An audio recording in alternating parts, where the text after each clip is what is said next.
आज जो करना है, आज करेंगे बजट एक्सपेंडिचर्स। ठीक है, इनसे स्टार्ट करना है।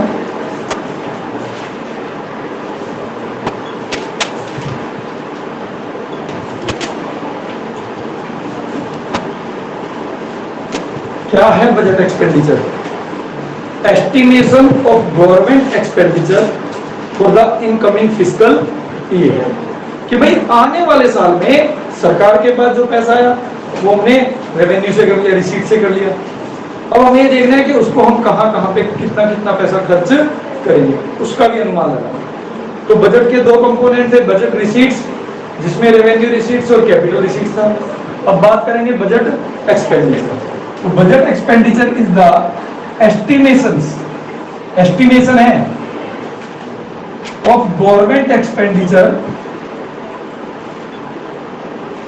फॉर इनकमिंग फिस्कल ईयर, कि आने वाले साल में सरकार के पास जो पैसा आएगा उस पैसे को सरकार कहां पे खर्च करेगी।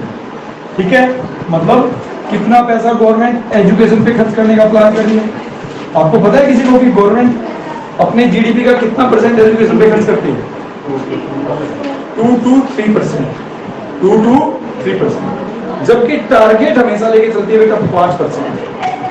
ठीक है, और ये जब इकोनॉमिस्ट की बात होती है तो हमारी यही राय दी जाती है कि हमें एजुकेशन पे कम से कम अपने जीडीपी का 5% खर्च करना चाहिए, क्योंकि investment is the education is the most productive investment. जितना आप इन्वेस्ट करोगे एजुकेशन पे उतना ज्यादा इकोनॉमी को बेनिफिट होगा। बट ये हमारे देश का बैड लक है कि आज तक हमारा एजुकेशन पे जो एक्सपेंडिचर है वो कभी भी 2 या 3% से ज्यादा नहीं है। ठीक है, हेल्थ पे आप कितना खर्च करोगे? ठीक है, इंफ्रास्ट्रक्चर पे कितना खर्च करोगे? सब्सिडी कितनी दोगे? कितना एडमिनिस्ट्रेशन पे खर्च होगा? कितना डिफेंस पे खर्च होगा?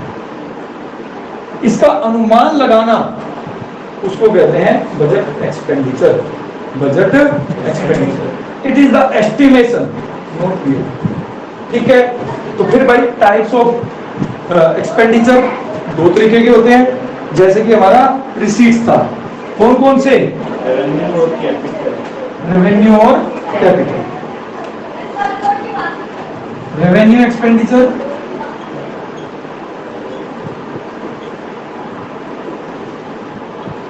और capital expenditure.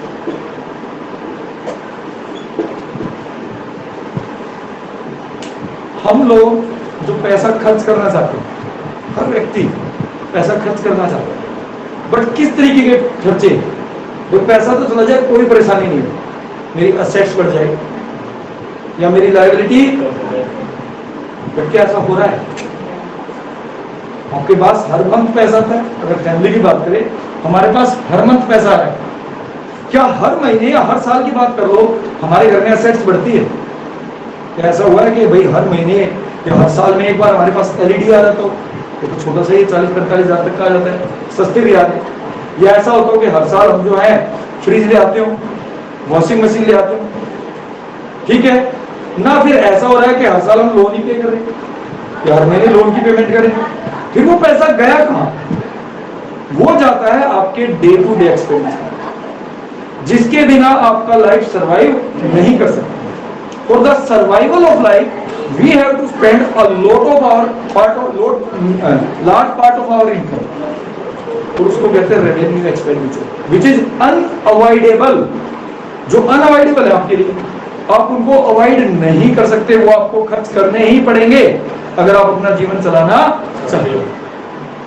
In the same manner बेटा, an economy have to make this kind of expenditure, जो उस इकोनॉमी के सर्वाइवल के लिए बहुत जरूरी है, उनको किए बिना सरकार उस अर्थव्यवस्था को नहीं चला सकती। और इन खर्चों से ना तो आपकी असेट्स क्रिएट होती हैं और ना ही आपकी लायबिलिटी में कोई कमी। भाई फूड पे किया खर्च वो कर रहे हैं ना, हमारी इनकम का बड़ा हिस्सा कहा जा रहा है हर महीने खाने पे, दूध वाले के यहाँ, बिजली के बिल पे, टेलीफोन के बिल पे, मोबाइल्स पे, और रेगुलर नेचर के खर्चे जो हमारे वेजिटेबल्स होंगे उसी पे तो जाता है ना। तो ये रेगुलर नेचर के खर्चे हैं जिनको हम अवॉइड नहीं कर सकते। इन द सेम मैनर एक इकोनॉमी को, अगर एक इकोनॉमी चलानी है, गवर्नमेंट को इकोनॉमी चलानी है, तो उसको भी इस तरीके के खर्चे करने पड़ते हैं। ठीक है, पहला लॉ एंड ऑर्डर मेंटेन करने पे खर्चे, पुलिस प्रशासन, फिर सैलरी एंड वेज पे करना पड़ता है, जो लॉ एंड ऑर्डर मेंटेन करने के लिए स्टाफ रखा है उसको पे करना पड़ेगा। डिफेंस पे किया गया खर्च, डिफेंस पे नहीं करोगे तो भैया इधर पाकिस्तान बैठा, इधर चाइना बैठा, देख रहे हो ना कितने मतलब लेटेस्ट इक्विपमेंट्स, डिफेंस इक्विपमेंट्स खरीदने पड़ते हैं। ठीक, जब से लेटेस्ट डिफेंस इक्विपमेंट्स आने लगे तो चाइना थोड़ा सा चुको, पाकिस्तान तो खैर काफी दिनों से बंद है सर। इसके अलावा हमारी इकोनॉमी बेटा इतनी बड़ी इकोनॉमी है कि उसके जो लॉ ऑर्डर मेंटेन करने के खर्चे वो भी बहुत ज्यादा है, इसके अलावा मेंटेनेंस एक्सपेंडिचर भी बहुत ज्यादा है, उसको मेंटेन करना पड़ता है। फिर इसके अलावा हमारी इकोनॉमी में देश की विश्व की पॉपुलेशन का एक बहुत बड़ा हिस्सा हमारे देश में रहता है। ठीक बात है। तो क्योंकि हमारे देश में पॉपुलेशन बहुत ज्यादा है और उस पॉपुलेशन के 20% लोग गरीबी रेखा से नीचे रहते हैं, below poverty line, below poverty. तो वो 20% लोग विश्व के गरीब लोगों के कितने परसेंट हो गए? 50। यानी पूरे वर्ल्ड में जो गरीब लोग हैं बेटा उसके 50% गरीब लोग कहां रहते हैं? अब सोचो भारत सरकार कैसे लोगों को लेके देश चला रही है। अब उन गरीब लोगों को बेसिक फैसिलिटीज देना सरकार का कर्तव्य है। उसके लिए गवर्नमेंट को बहुत सारा पैसा सब्सिडी पे खर्च करना पड़ता है रेगुलरली हर साल। ठीक है, इसके अलावा ट्रांसफर इनकम, ट्रांसफर इनकम समझते हो कौन सी होती है? गवर्नमेंट के लिए ट्रांसफर पेमेंट और हमारे लिए transfer income. Old age pension, old age वृद्धावस्था, जो 60 साल से ज्यादा उम्र के लोग हैं, सरकारी ना हो, जिनको पहले से पेंशन मिली उनको नहीं देते, ठीक है, उनको सरकार देती है। विडो पेंशन, विधवा पेंशन। स्कॉलरशिप, गरीब बच्चों को पढ़ने के लिए स्कॉलरशिप देती है। फिर जो गरीब लोग हैं उनको 2 रुपए किलो राशन दे रहा है, वो तो सरकार दे रही है। क्या फार्मर से 2 रुपए किलो खरीदती होगी? बाकी खर्चा कौन देती है? ये सब खर्चे पता है कौन से हैं? जिनमें सरकार का जो रेवेन्यू है उसका एक बड़ा हिस्सा इन्वेस्ट होता है। ठीक है, बट उनसे सरकार को रिटर्न कुछ भी नहीं मिलता। तो these are called revenue expenditure which do not increase assets for the government nor decrease liabilities। जो ना तो सरकार के असेट्स बढ़ा रही है, तो इनसे कोई कहीं असेट्स तो नहीं बढ़ रही ना, सैलरियां पे कर रही है, डिफेंस पे गवर्नमेंट खर्च कर रही है, लॉ एंड ऑर्डर मेंटेन करने पे खर्च करना पड़ रहा है, मेंटेनेंस एक्सपेंसेस हैं, सब्सिडीज हैं, ये ट्रांसफर इनकम है। तो खर्चे जरूर हैं, बट इन खर्चों से किसी भी तरीके से सरकार की असेट्स नहीं बढ़ती और ना ही सरकार की लायबिलिटी में कोई कमी नहीं आ रही, क्योंकि मैंने यहाँ पे ये नहीं लिखा रिपेमेंट ऑफ लोन, थोड़ी लिखा हुआ है। ये तो केवल हमारी अर्थव्यवस्था को चलाए रखने के लिए हमें खर्च करने पड़ते हैं। तो इनकी 2 फीचर बेटा रेवेन्यू एक्सपेंडिचर की। पहली, रेवेन्यू एक्सपेंडिचर और दोज एक्सपेंडिचर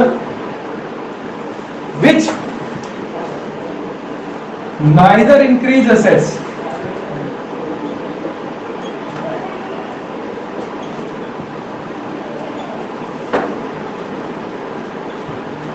दूसरा nor decrease किसके लिए? For government. और ठीक है, समझ में आया? तो इसको कहते हैं बेटा रेवेन्यू एक्सपेंडिचर, रेवेन्यू एक्सपेंडिचर। और इस तरीके के खर्चे से सरकार की ना तो कोई असेट्स बढ़ रही है ना सरकार की लायबिलिटी में कोई कमी आ रही है। क्लियर है बात? समझ में आई? अब इसके बाद बात करते हैं दूसरे खर्चे, कैपिटल एक्सपेंडिचर। इर्रेगुलर नेचर के, ये रेगुलर नेचर के, और रेगुलर नेचर के खर्चों को हम अवॉइड। भैया जीना है तो खाना तो पड़ेगा ही पड़ेगा, जीना है तो पानी का बिल तो हमें भरना ही, बिजली के बिल के बिना हम एक सेकंड नहीं, ठीक है ना। सोच के देखो, अगर बिजली के बिल की पेमेंट नहीं की और बिजली वाले बिजली काट के चले जाए, परेशान घूमते रहते, कैसे बिजली होगी। कैपिटल एक्सपेंडिचर, इर्रेगुलर नेचर के खर्चे हैं जो सरकार कभी कभार करती है, ठीक है। और ये वो खर्चे हैं which increase assets for the government।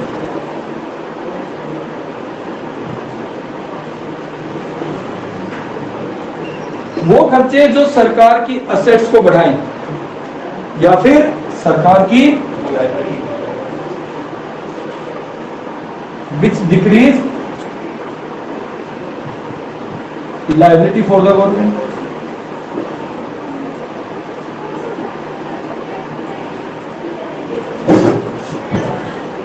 Are called capital expenditure. अब भैया देखो, आप अपनी फैमिली से लेके चलो, मैंने यहीं से स्टार्ट किया, क्या हर साल हमारे पास कोई एसेट्स आ जाती है? ठीक है, हमें किसी के लोन की पेमेंट करनी है, हर साल थोड़ी नहीं कर पाते, 5-10 साल में कुछ पैसे इकट्ठा होता है, फिर हम वो लोन उतारने की कोशिश करते हैं, ठीक है। तो इसी तरीके से गवर्नमेंट के एक्सपेंडिचर ये जो है, इसमें क्या आएगा? Construction of hospitals, construction of roads, construction of school building, flyover, dams, ये सब किसमें आते हैं? Which increase assets for the government, ठीक है।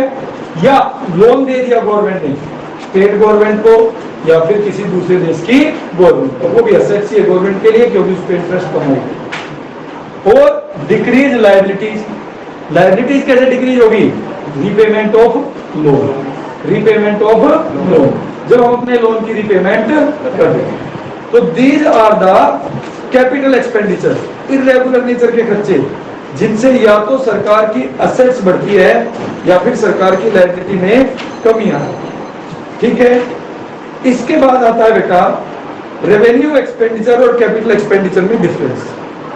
रेवेन्यू एक्सपेंडिचर और कैपिटल एक्सपेंडिचर में डिफरेंस, तो पहला डिफरेंस वही है, revenue expenditure do not increase assets for the government, do not increase assets for the government, not decrease liabilities. ना तो असेट्स बढ़ाते हैं सरकार की और ना ही लायबिलिटी की वैल्यू में कोई कमी। कैपिटल एक्सपेंडिचर उल्टा है, आइदर इंक्रीज असेट्स और decrease liabilities, either increase assets or decrease liability are called capital expenditure। अब difference in significance देखो, जो रेवेन्यू एक्सपेंडिचर है, रेवेन्यू एक्सपेंडिचर में क्या है? सब्सिडी पे करिए गवर्नमेंट, ट्रांसफर पेमेंट करिए, ठीक है। तो मेन पर्पस क्या है? To increase the welfare of the peoples, लोगों के जीवन स्तर को ऊंचा उठाना।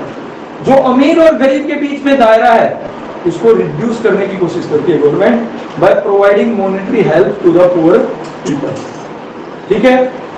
इसके बाद जो कैपिटल एक्सपेंडिचर है, कैपिटल एक्सपेंडिचर में मेनली हम बात करते हैं एक्सपेंडिचर ऑन इंफ्रास्ट्रक्चर्स, डैम बनवा दिए, फ्लाईओवर बनवा दिए, रोड बनवा दिए। मेन पर्पज क्या है इसका? GDP growth. जीडीपी भैया, जितने ज्यादा रोड अच्छे बने होंगे, जितने ज्यादा हमारे देश में फ्लाईओवर होंगे, जितने ज्यादा डैम होंगे, उतना ज्यादा हम बिजली जनरेट कर पाएंगे, उतना ज्यादा हम लोग अपनी ग्रोथ बढ़ा पाएंगे, ठीक है। फिर आता है high revenue expenditure by government, ठीक है। हमारे देश में हाई रेवेन्यू एक्सपेंडिचर है, हमारी गवर्नमेंट का रेवेन्यू एक्सपेंडिचर है ज्यादा और कैपिटल एक्सपेंडिचर है क्यों? क्योंकि हमारे देश में एक तो हाई पॉपुलेशन, मेंटेनेंस एक्सपेंडिचर बहुत ज्यादा होता है, लॉ एंड ऑर्डर मेंटेन करने का खर्चा बहुत ज्यादा हो गया। दूसरा, large number of poor peoples, large number of poor peoples. तो गवर्नमेंट को क्या करना पड़ता है? सब्सिडी देनी पड़ेगी उनको, मॉनेटरी हेल्प प्रोवाइड करनी पड़ती है, ठीक है ना। भाई जैसे अब राशनिंग में दे रही है गवर्नमेंट, तो इसका मतलब क्या हुआ, हाई रेवेन्यू एक्सपेंडिचर मतलब हाई ओवरटी, हाई ओवरटी। ठीक है, रेवेन्यू एक्सपेंडिचर जितना ज्यादा हम पे कर रहे हैं, इसका मतलब क्या है कि उतने ही ज्यादा गरीब लोग हमारे देश में गरीबी ज्यादा है।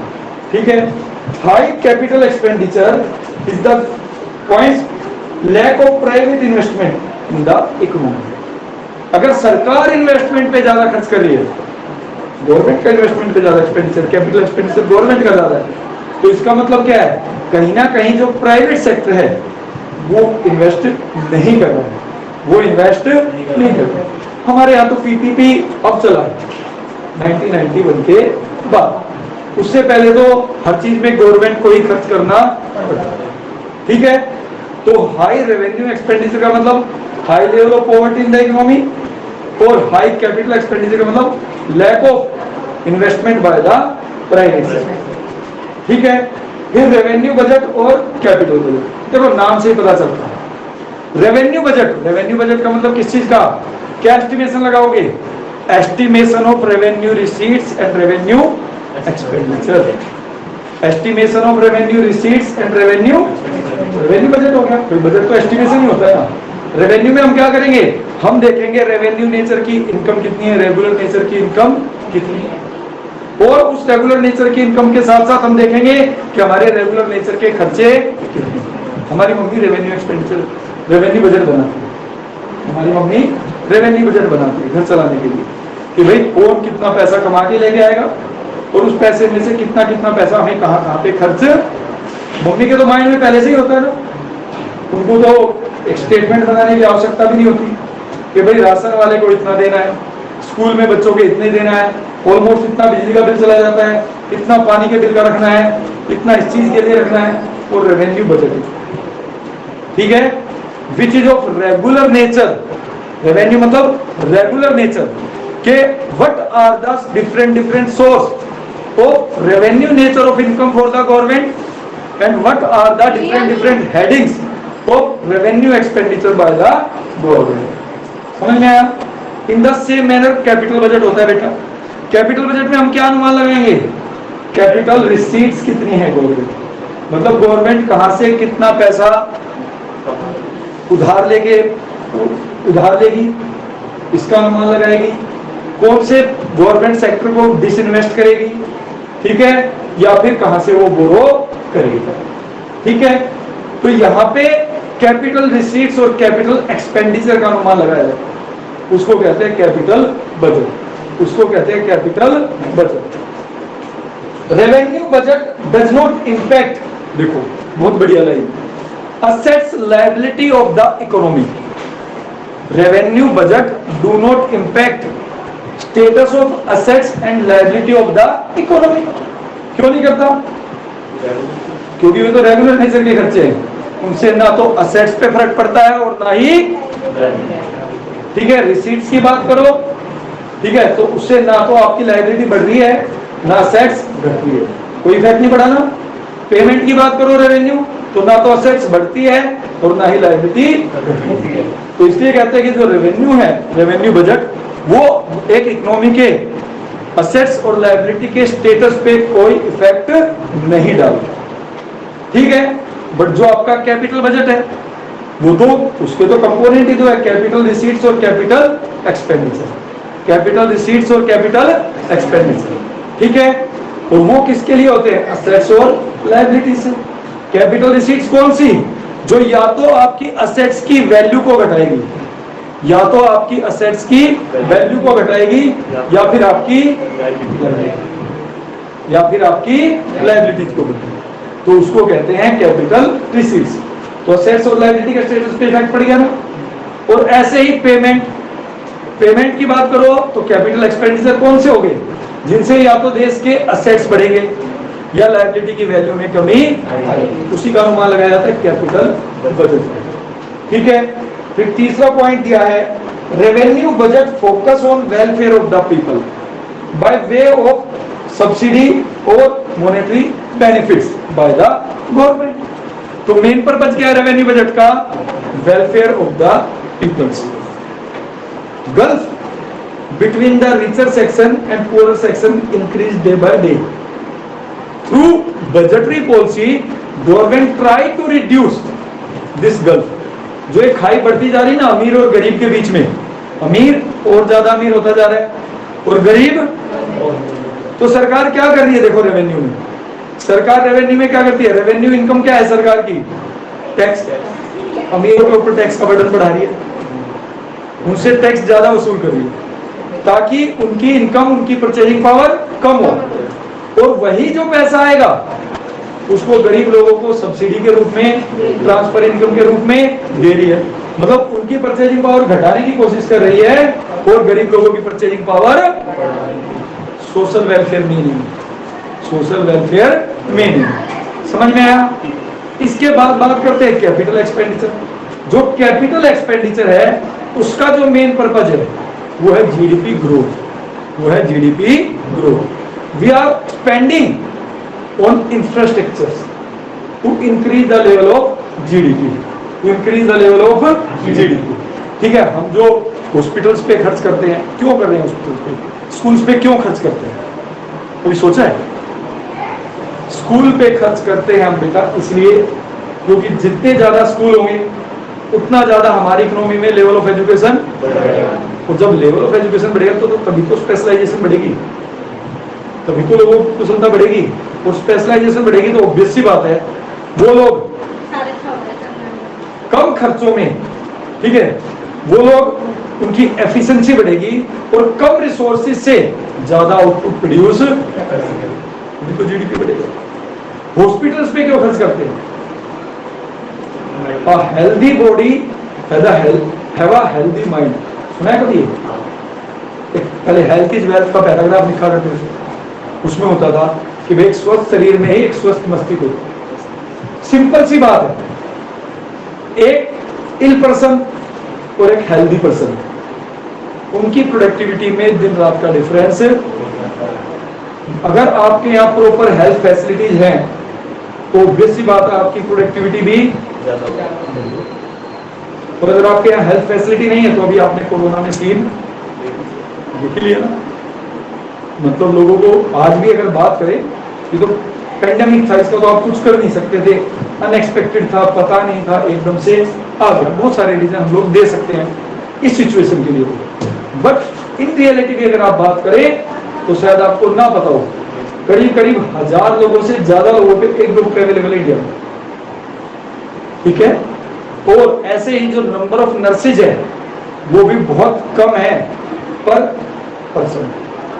नंबर ऑफ बेड्स, यानी एक बेड कितने लोगों के लिए पता हो, मतलब करीब करीब शायद 300 या 400 लोगों के लिए एक बेड अवेलेबल है, बस इतना इंफ्रास्ट्रक्चर फिलहाल हमारे पास, ठीक है। तो एक मैं आइडिया बता रहा हूँ, एग्जैक्ट वैल्यू हम पढ़ेंगे दूसरी बुक में, दूसरी बुक में ये सारी चीजें। तो हमें बहुत सारा पैसा इंफ्रास्ट्रक्चर पे खर्च करना है, क्योंकि इंफ्रास्ट्रक्चर पे जब खर्च होगा, ठीक है, हमारे पास रिसोर्सेज ज्यादा होंगे तो हमारा जीडीपी का लेवल भी बढ़ेगा। तो कैपिटल बजट में हम लोग उसको प्लान करें। फिर आता है high revenue receipts in the revenue budget leads to low capital receipts. Low capital receipts मतलब जितना ज्यादा हमारे पास रेवेन्यू नेचर का पैसा आ जाए, उसका दूसरा मतलब क्या है कि हमें उतना ही कम कैपिटल रिसीट्स की आवश्यकता पड़ेगी, उतना ही कम। भाई टोटल में 100 रुपए चाहिए, 80 रुपए रेवेन्यू रिसीट से आ रहे हैं, तो कैपिटल से कितने चाहिए केवल 20। और जब कैपिटल से कम मिलेगा कम की आवश्यकता होगी, तो it is a good sign for the economy, it is a good sign for the economy, ठीक है। High capital receipts are often related to compulsion of borrowings, ठीक है। देखो हाई रेवेन्यू रिसीट्स तो अच्छा है, बट हाई कैपिटल रिसीट्स, क्योंकि capital receipts में पैसा कहां से आएगा? या तो आप अपनी एसेट्स बेच रहे हो या फिर आप दूसरों से, तो it will increase borrowing for the government, it will increase borrowing for the government. समझ में आया क्या डिफरेंस है? तो रेवेन्यू बजट, रेवेन्यू रिसीट्स और रेवेन्यू एक्सपेंडिचर का एस्टिमेशन, और कैपिटल बजट, कैपिटल रिसीट्स और कैपिटल एक्सपेंडिचर। फिर इसके बाद आता है बजट डेफिसिट, इसके बाद आता है बजट डेफिसिट। डेफिसिट क्या होता है? सॉरी, कम नहीं, डेफिसिट होता है घाटा। डेफिसिट होता है घाटा। Budget deficit,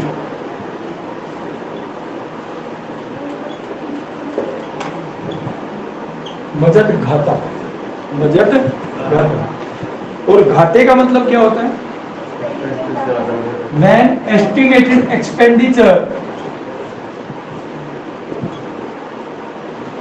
is more than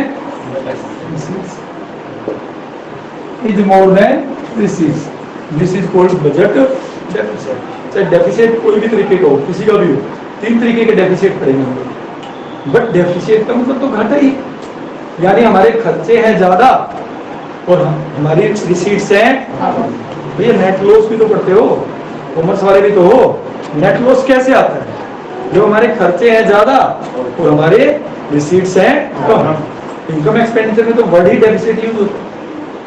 तीन तरीके के डेफिसिट पढ़ेंगे हम लोग बजट में बेटा। सबसे पहला revenue deficit.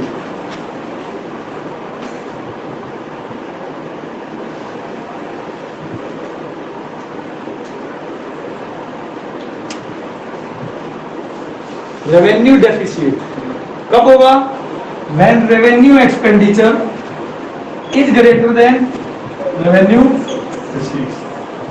Revenue expenditure is greater than revenue receipts. India में कैसा होता होगा रेवेन्यू वाला? रेवेन्यू बजट कैसा होता होगा? सरप्लस वाला है, डेफिसिट वाला है? India is facing this situation. ठीक है।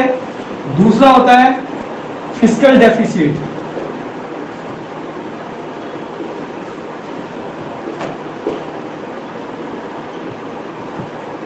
Fiscal deficit is nothing. It is equal to borrowings of the government. ये क्या बताता है? बोरोइंग्स, कि सरकार अपने कुल खर्चों को पूरा करने के लिए बोरोइंग्स पे कितने डिपेंड है, बोरोइंग्स पे कितने डिपेंड, उसको कहते हैं फिस्कल डेफिसिट। तो इसमें हम क्या करते हैं? इसमें हम देखो रेवेन्यू लिया, यहां लेंगे टोटल एक्सपेंडिचर, टोटल खर्चे देख रहे हैं। बोरोइंग तो तभी पता चलेगी ना, रेवेन्यू भी और capital. Total expenditure is greater than total receipts, और टोटल में रेवेन्यू भी और कैपिटल भी है, एक्सेप्ट बोरोइंग्स। सारी रिसीट्स ले ली हमने, उधारी का अनुमान नहीं लगाया। मान लीजिए 15,000 करोड़ के हमारे पास खर्चे हैं, ठीक है, और सारा पैसा मिला के सारी देख लिया हमने भैया, रेवेन्यू रिसीट से कितना आएगा, कैपिटल रिसीट्स में डिसइन्वेस्टमेंट करके कितना आएगा, या फिर जो हमने लोन वगैरह दे रखा था वो वापस ले लिया स्टेट गवर्नमेंट से, दूसरी गवर्नमेंट, उससे कितना आएगा। हमें पता चला कि हमारे पास आ रहा है भैया 14,500 करोड़। 14,000, तो क्या हमारे खर्चे चल पाएंगे? अभी भी हमें क्या करना पड़ेगा? 500 करोड़ रुपए अब कहां से आएंगे? क्योंकि सारी रिसीट्स तो हमने कैलकुलेट कर ली, और वो 500 करोड़ रुपए हमें उधार ही लेने पड़ेंगे। उसको कहते हैं फिस्कल डेफिसिट, उसको कहते हैं fiscal deficit. Fiscal deficit shows the dependency of the government on borrowings, इसलिए कहते हैं fiscal deficit is nothing, it is equal to borrowings of the government. एक और एग्जांपल ले लेते हैं, कोई बात नहीं, शहरी का एक्सप्रेशन लगे नहीं वैसे वाली। अच्छा अधूरी लगा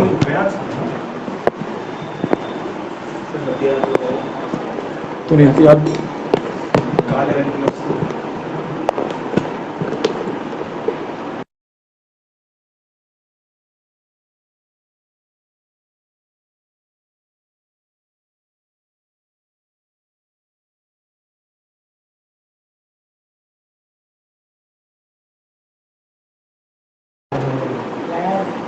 देखो मान लीजिए हमारे घर में कोई एक फंक्शन है, ठीक है, होता है, सबके घरों में होता है, शादी है, विवाह है, कुछ भी। अब हम उसका प्लान करते हैं, हम एक प्लान करते हैं भाई इतना ज्वेलरी पे खर्च होगा, इतना खाने पे खर्च होगा, इतना टेंट पे खर्च होगा, इतना रिश्तेदारों को देंगे, कपड़े उठाइए, होता है सब। हमने एक बजट बना लिया प्लान का, एक्सपेंडिचर का, कि भाई हमें टोटल इतने रुपए ऑलमोस्ट खर्च करने पड़ेंगे। अब हम क्या करेंगे, अब हम देखेंगे पैसा कहाँ से है। सबसे पहले देखेंगे भाई, चलो आप बताओ, मम्मी सबसे बड़ी बैंकर तो मम्मी है, आप कितना दे सकते हो? मम्मी ने बताया भाई मैं इतना दे सकती हूँ। पापा ने बताया यार इतना तो मेरे लिए अकाउंट में पड़ा है, इतना मैं नहीं दूँ। ठीक है, और इधर उधर थोड़ा बहुत इकट्ठा करके मान लीजिए हमारे एक्सपेंडिचर प्लान थे 6 लाख, और जो टोटल रिसीट्स हमने देखी जो हमारे पास था, जिन सोर्स से हम इकट्ठा कर सकते हैं अपने घर के, ठीक है, ठीक है, जिसमें आप इन्होंने तो बात की असेट्स बेच के भी, ठीक है, वो सब कर लिया, तो पता चला कि भैया हमारे पास जो पैसा है वो है केवल 4.5 लाख। अब बाकी पैसा कहां से लेके आओगे अगर आपको प्रोग्राम करना है तो? अब आपको उन खर्चों को पूरा करने के लिए उधार लेना ही, वही होता है आपका फिस्कल डेफिसिट, वही होता है आपका fiscal deficit. When government total expenditure is more than total receipts except borrowings, मतलब अभी उधारी तो ऐड ही नहीं की, क्योंकि उधारी तो तब ऐड करोगे ना जब आपको पता चलेगा कि इतना पैसा हमारे पास कम अभी तो उधार के लिए जाओगे। तो इससे हमें ये पता चल जाता है कि हम उधारी के ऊपर कितने डिपेंड हैं। ठीक है, फिर हम उधारी प्लान, जो लास्ट वन है उसको हम कहते हैं प्राइमरी डेफिसिट।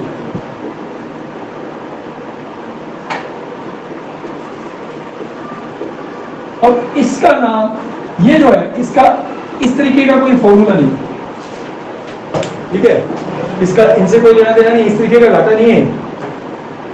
प्राइमरी डेफिसिट आपको ये बताता है कि जो आपने उधार लिया है, जो आपने उधार लिया है उसमें से कितना पैसा आपने इंटरेस्ट पेमेंट के लिए लिया है और कितना इकोनॉमी में इन्वेस्ट करने के लिए, कितना आपने इकोनॉमी में इन्वेस्ट करने के लिए। जो वो था ना, आप जो जैसे क्वेश्चन पूछे थे, अब उसका जवाब ये वाला देता है। इसका फॉर्मूला होता है fiscal deficit minus interest payment, minus interest payment, fiscal deficit minus interest payment on borrowings. अब हमारे देश में हमारी जो बोरोइंग्स है, मान लीजिए 100 रुपए है, मान लीजिए 100 रुपए, समझना इसकी इंपॉर्टेंस प्राइमरी डेफिसिट की।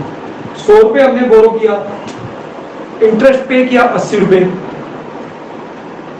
तो प्राइमरी डेफिसिट कितना आया? समझ में क्या मतलब हुआ? हम 100 रुपए उधार ले रहे हैं, उस 100 रुपए में से 80 रुपए इंटरेस्ट पेमेंट कर रहे हैं पुराने वाले लोन पे। इकोनॉमी में इन्वेस्ट करने के लिए हमने उधार कितना लिया? 20 रुपए। और इंटरेस्ट के लिए जो उधार लिया गया वो अनप्रोडक्टिव इन्वेस्टमेंट है, अनप्रोडक्टिव बोरोइंग्स है, उससे लोन थोड़ी नहीं कम हो रहा है, लोन तो अभी भी उतना ही है, बल्कि वो 80 करोड़ का आपका और बढ़ेगा। अब अगले साल उस 80 करोड़ पे भी इंटरेस्ट लेना पड़ेगा, उसका भी तो इंटरेस्ट देना पड़ेगा, और उसके लिए फिर क्या करना पड़ेगा? फिर उधार लेना पड़ेगा।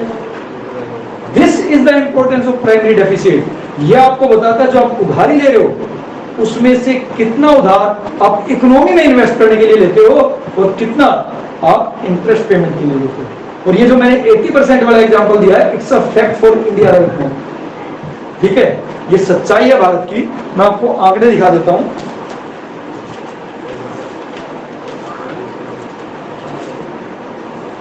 यही क्वेश्चन था ना तेरा बुक में,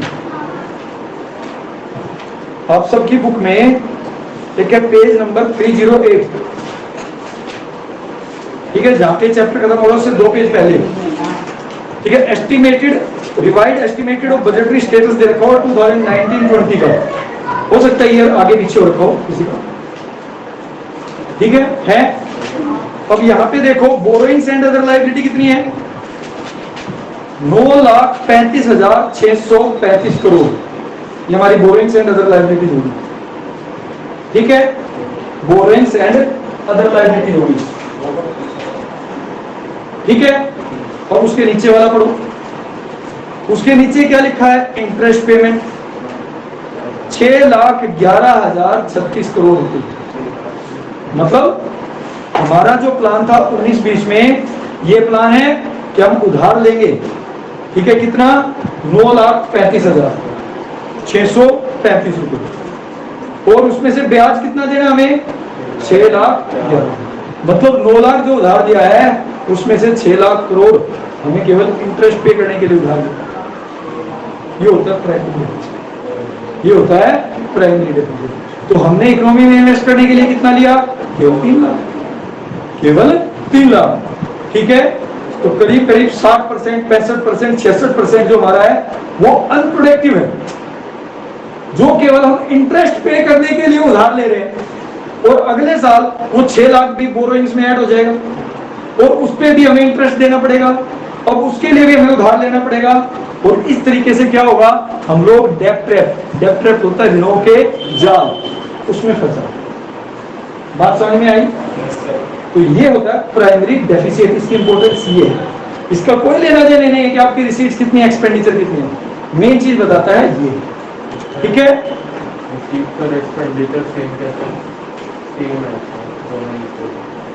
देखो बजट में अभी मैंने आपको एक एग्जांपल दिया बेटा कि हमें एक फंक्शन करना है, तो फंक्शन जब आप करोगे तो उसमें आप रिसीट्स और एक्सपेंडिचर का ही तो प्लान करोगे, तो आपको अपनी रिसीट्स एक्सपेंडिचर के इक्वल लानी पड़ेगी, नहीं लानी पड़ेगी, लानी पड़ेगी, लानी पड़ेगी।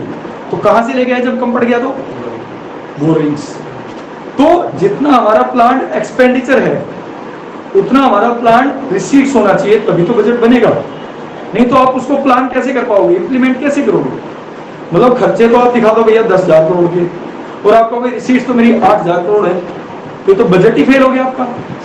करोगे कहां से? फिर वो 2,000 करोड़ ही तो प्लान करना पड़ेगा कि भाई कितना बोरोइंग में कहां से, ठीक है। तो वो 2,000 करोड़ बोरोइंग्स हो, ठीक है। एक्चुअल में देखो जो हम यहाँ पे बजट पढ़ रहे हैं एस्टिमेटेड, वो तो बेटा हमेशा रिसीट्स और एक्सपेंडिचर एक दूसरे के इक्वल होते हैं। जो आपका एक्चुअल है उसमें बजट 3 तरीके के, सरप्लस बजट हो जाता है, आपके रिसीट्स ज्यादा है, एक्सपेंडिचर कम है, डेफिसिट भी हो सकता है और आपका बैलेंस भी। एक्चुअल में जरूरी नहीं है कि आपके खर्चे रिसीट्स के इक्वल हो। अब जो हम प्लान कर रहे हो, जैसे मैंने एक फंक्शन प्लान किया, तो क्या जरूरी जितना मैंने सोचा उतना मेरा खर्च हुआ? हो सकता है उससे ज्यादा हो जाए, हो सकता है उससे, बट फिर भी हम बैठ के प्लानिंग करते हैं कि ऑलमोस्ट हमें इतना इतना पैसा यहाँ पे खर्च, वही बजट, उसी को तो हम बजट कहते हैं। क्लियर है? चले अब करते हैं रेवेन्यू डेफिसिट। इतना ही करेंगे रेवेन्यू डेफिसिट तक, फिस्कल थोड़ा सा बड़ा है। What is revenue deficit?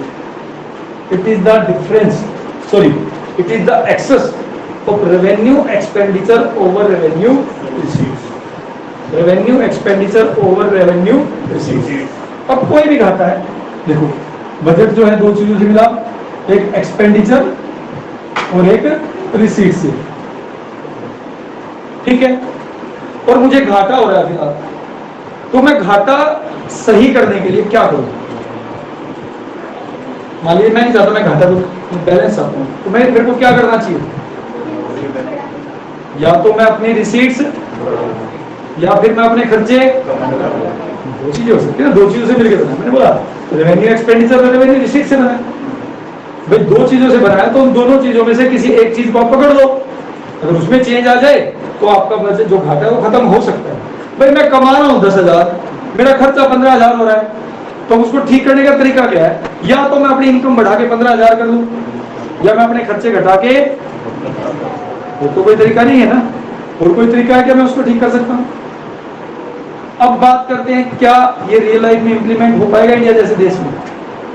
तो रेवेन्यू डेफिसिट को खत्म करने का तरीका होता है या तो आप रेवेन्यू रिसीट्स बढ़ा दो या आप रेवेन्यू एक्सपेंडिचर। अब बात करते हैं भारत की। भारत जैसे देश में रेवेन्यू रिसीट्स का जो मेन सोर्स है वो है टैक्स।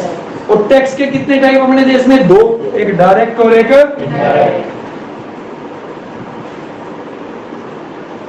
तो इनमें से कौन से टैक्स को बढ़ाना चाहिए हमें?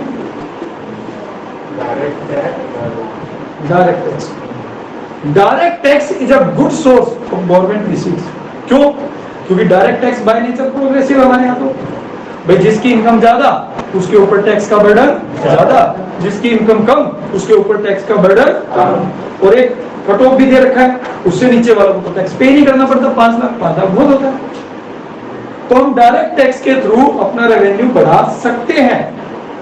बट इशू क्या है, भारत जैसे देश में जो डायरेक्ट टैक्स पे करने वाले हैं बेटा, वो केवल 3 से 4% लोग, तो 3 से 4% लोग, इससे ज्यादा लोग टैक्स ही नहीं पे करते हमारे। इनकम टैक्स और प्रॉपर्टी टैक्स और ये सब डायरेक्ट टैक्स। अब दूसरा आ गया भैया हमारा इनडायरेक्ट टैक्स। दूसरा आ गया हमारा इनडायरेक्ट टैक्स। अब इनडायरेक्ट टैक्स गवर्नमेंट नहीं बढ़ा सकती चाहती थी। क्यों नहीं बढ़ा सकती? क्योंकि जो इनडायरेक्ट है बाय नेचर कैसा है? और रिग्रेसिव में क्या होगा कि गरीब लोगों पे बर्डन होगा ज्यादा और अमीर लोगों पे बर्डन होगा, क्योंकि indirect tax inclusive all the prices. ठीक है, और अल्टीमेटली प्राइस किससे रिकवर कर लेते हैं? इनडायरेक्ट टैक्स को गुड्स के प्राइस में शामिल किया जाता है और फिर वो कंज्यूमर से रिकवर कर लेते हैं। Being a country like India, जहां पे पॉपुलेशन का बहुत बड़ा हिस्सा गरीब है, मैं नहीं कह रहा पॉवर्टी लाइन से नीचे, मैं कह रहा हूं गरीब है, अगर गवर्नमेंट इनडायरेक्ट टैक्स बढ़ाएगी तो इसमें बर्डन ज्यादा किस पे पड़ेगा? गरीब लोगों पे। अमीरों को तो फर्क पड़ता ही नहीं भैया। 2 रुपए एक्स्ट्रा रेट हो जाएगा तो क्या फर्क पड़ता है? पेट्रोल 100 हुआ 200 हो जाए, जिसकी इनकम ही भैया महीने की लाखों रुपए में है उसको तो फर्क पड़ना नहीं। बट जिसकी इनकम 50,000 रुपए है, अगर 200 रुपए पेट्रोल हो गया तो मर जाएगा, गाड़ी चलानी बंद कर देगा। समझ लो? तो इसीलिए हमारे देश में गवर्नमेंट जो है वो इनडायरेक्ट टैक्स नहीं बढ़ा सकती। ठीक है, क्योंकि हमारे देश में most of the population are poor and burden of indirect tax will be more on the poor section as compare to richer section. समझ में आया? तो एक चीज हमें समझ में आई कि भाई डायरेक्ट बढ़ा सकते हैं इनकम बढ़ाने के लिए, बट डायरेक्ट टैक्स पे नहीं करते लोग। इनडायरेक्ट हम बढ़ा नहीं सकते, तो मतलब हमारे रेवेन्यू रिसीट्स नहीं बढ़ेगी। रेवेन्यू रिसीट्स बढ़ाने के लिए तो ये बढ़ाना पड़ेगा ना हमें। अब बात करते हैं रेवेन्यू एक्सपेंडिचर की। और भैया रेवेन्यू एक्सपेंडिचर कौन से हो गए? रेगुलर नेचर के खर्चे। रेगुलर नेचर के खर्चों में लॉ एंड ऑर्डर, इस पे खर्च करना आ गया। अब India is a huge economy, बहुत बड़ी इकोनॉमी, जिसमें 138 करोड़ लोग होते हैं आज के टाइम पे। 138 के आसपास का एस्टिमेशन आया अभी। ठीक है, अब 138 करोड़ के लोगों को एडमिनिस्ट्रेशन फैसिलिटी देना, उनके लिए लॉ एंड ऑर्डर मेंटेन करके रखना, इकोनॉमी को मेंटेनेंस करने का खर्चा वो बहुत ज्यादा है। दूसरा क्या है? Wages and salary, administrative expenses कह लो। अब उनको maintain, law and order maintain करने के लिए, इकोनॉमी को मेंटेनेंस के लिए हमने बहुत सारे डिपार्टमेंट खोले हुए, वहां पे बहुत सारे लोगों को हायर किया हुआ है। अब उनको वेजेज एंड सैलरी देनी पड़ेगी, इसको भी हम कम नहीं कर सकते। फिर आता है सब्सिडी। अब ये डिबेटेबल इशू है। क्या हम सब्सिडी को घटा सकते हैं? सब्सिडी जो है एक बर्डन बन चुकी है गवर्नमेंट के लिए। ठीक है, गवर्नमेंट का मेन एम ये था कि भाई हम लोग जो है उन लोगों को जो पुअर लोग हैं उनकी हेल्प कर सके। बट हो क्या रहा है? क्या सच में ऐसा है कि सब्सिडी का बेनिफिट केवल गरीब लोगों को मिल रहा है? शायद गरीबों को कम मिल रहा है और अमीरों को। तो सब्सिडी अब क्या है? पंगा का है कि जहां पर एक बार मिलनी शुरू हो गई उस टाइम बड़ी अच्छी लगने लग जाती है, फिर उसको छोड़ने का मन नहीं। ऐसा ही है ना, चाहे वो फार्मर्स के लिए कह लो, इलेक्ट्रिसिटी पे जो सब्सिडी मिलती है, या फर्टिलाइजर्स पे जो सब्सिडी मिलती है, या फिर जो गरीब लोगों को मिल रही है 2 रुपए किलो गेहूं। आज वो व्यक्ति जो 2 लाख रुपए की इनफील्ड अफोर्ड कर रहा है, वो बाइक पे आता है 2 लाख रुपए के और 2 रुपए किलो के गेहूं लेके चला जाता है। गलत तो नहीं कह रहा? ई रिक्शा में बैठ के आते हैं भैया, वहां से ई रिक्शा कर गया 50 रुपए में, ई रिक्शा बैठ गया, सामान लेके भी तो जाना, 50 रुपए ई रिक्शा पे खर्च करेंगे, बट 2 रुपए किलो। मैं नहीं कहता, हो सकता है उनकी कंडीशन जेन्युइनली खराब हो, बट मैं एक एग्जांपल दे रहा हूँ, क्योंकि जैसा मैं देखता हूँ यहाँ हमारे चौक में बाइकों की लाइन लगी पड़ी है भैया जिस दिन राशन आता है। अरे यार आप 1 लाख रुपए की बाइक अफोर्ड कर रहे हो, गेहूं 2 रुपए किलो के सही है। अब प्रॉब्लम क्या है, अगर उन लोगों से सब्सिडी ले लें तो लोग अगेंस्ट हो जाते, और गवर्नमेंट चाहते हुए भी इस सब्सिडी को खत्म नहीं कर पाते। इसके अलावा ट्रांसफर पेमेंट, ठीक है, ओल्ड एज पेंशन है, ठीक है, स्कॉलरशिप है। हमारे देश में गरीब लोग हैं तो गवर्नमेंट को इस पे भी बहुत पैसा खर्च करना पड़ता है, तो क्या हम इसको कम कर सकते हैं? हमारे रेवेन्यू तो ये है। तो फिर क्या होगा, हमारे रेवेन्यू एक्सपेंडिचर होंगे ज्यादा और रेवेन्यू रिसीट्स हो जाएंगी। बट प्रॉब्लम ये है कि हम रेवेन्यू एक्सपेंडिचर को अवॉइड नहीं कर सकते, तो मैंने पहले बता दिया। अब इसके लिए हमें क्या करना पड़ेगा, ना तो हमारी रिसीट्स बढ़ रही है, ना हमारे रेवेन्यू एक्सपेंडिचर कम हो रहा है, और ये बढ़ाता है डेफिसिट, सॉरी फिस्कल डेफिसिट, ये बढ़ाता है फिस्कल डेफिसिट। अब इन खर्चों को मान लीजिए हमारे पास आया 10,000 करोड़, खर्चे हो गए 12,000 करोड़ रेवेन्यू, और इसको हम कम नहीं कर सकते 12,000 से भैया, ना इसको हम बढ़ा पा रहे 10,000 से। अब इस 2,000 के खर्चे को पूरा करने के लिए गवर्नमेंट या तो अपनी असेट्स बेचेगी या फिर दूसरों से, अगर असेट्स बेचती है it will reduce the assets for the government, और अगर गवर्नमेंट बोरो करेगी तो it will increase the liabilities for government. ठीक है, ये डिसइन्वेस्टमेंट एक और भी सोर्स है, वो अच्छा सोर्स है। डिसइन्वेस्टमेंट समझते हो ना, गवर्नमेंट ने अपना सेक्टर प्राइवेट सेक्टर के हैंड ओवर, बट प्रॉब्लम कहां हो रही है कि जो गवर्नमेंट होती है जब वो डिसइन्वेस्ट करती है, उस डिसइन्वेस्ट से मिले पैसे को लगाना कहां चाहिए, जहां से उन्होंने निकाला उससे ज्यादा अगर रिटर्न मिलता है तो वहां पे इन्वेस्ट करना चाहिए। तो मान लीजिए मैंने एक कंपनी बेच दी, प्राइवेट सेक्टर के हैंड ओवर कर दी, वहां पे जितना मेरे को रिटर्न मिल रहा था तो बेच के जो पैसा आया, अब मुझे ऐसी जगह उसको इन्वेस्ट करना चाहिए जहां पे कि उससे ज्यादा रिटर्न मिले, तो मैं चल रहा हूं मेरे को घाटे में लग रही होगी। बट हो क्या रहा है कि गवर्नमेंट उसको अपनी पॉपुलरिज्म पॉलिसी, पॉपुलरिज्म पॉलिसी समझते हो, पॉपुलरिज्म पॉलिसी होती है अपने आप को प्रसिद्ध करने के लिए पॉलिसी बनाती है और उन पे खर्च करना शुरू, वो प्रोडक्टिव एक्सपेंडिचर नहीं। एक बार ऐसा भी हुआ हमारे देश में कि एक रेल मिनिस्टर थे, उनकी स्टेट में इलेक्शन थे, तो जब उनकी स्टेट में इलेक्शन थे, क्योंकि वहां वो इलेक्शन लड़ रहे थे सीएम के लिए, तो उन्होंने रेल फ्री कर दी उस स्टेट में जाने के लिए। This is misuse of public resources. अगर आप डिसइन्वेस्ट करके इस तरीके से उन रिसोर्सेज को मिसयूज करोगे तो क्या उस डिसइन्वेस्टमेंट का कोई फायदा हुआ? तो आप देखो पहले ही घाटे में चल रहे हो, अपनी असेट्स बेच रहे हो, उस असेट्स को बेच के या तो आप ज्यादा प्रोडक्टिव जगह पे इन्वेस्ट करें तब आपको बेनिफिट है, अदरवाइज आपको क्या करना पड़ेगा, आपको फिस्कल डेफिसिट की सिचुएशन को बियर करना पड़ेगा, जिससे कि हमारी दूसरे देशों के ऊपर डिपेंडेंसी, बोरोइंग के ऊपर डिपेंडेंसी बहुत ज्यादा बढ़ती जाएगी। और ये बेटा रेवेन्यू डेफिसिट का इंपैक्ट होता है हमारी इकोनॉमी पे, ये रेवेन्यू डेफिसिट का इंपैक्ट है, प्रभाव है हमारी इकोनॉमी पे, कि इसको पूरा करने के लिए हमें क्या करना पड़ता है, या तो उधार लेना पड़ता है या फिर हमें अपनी एसेट्स को बेचना पड़ता है। ठीक है, तो ये था पहला, बाकी करेंगे नेक्स्ट क्लास में।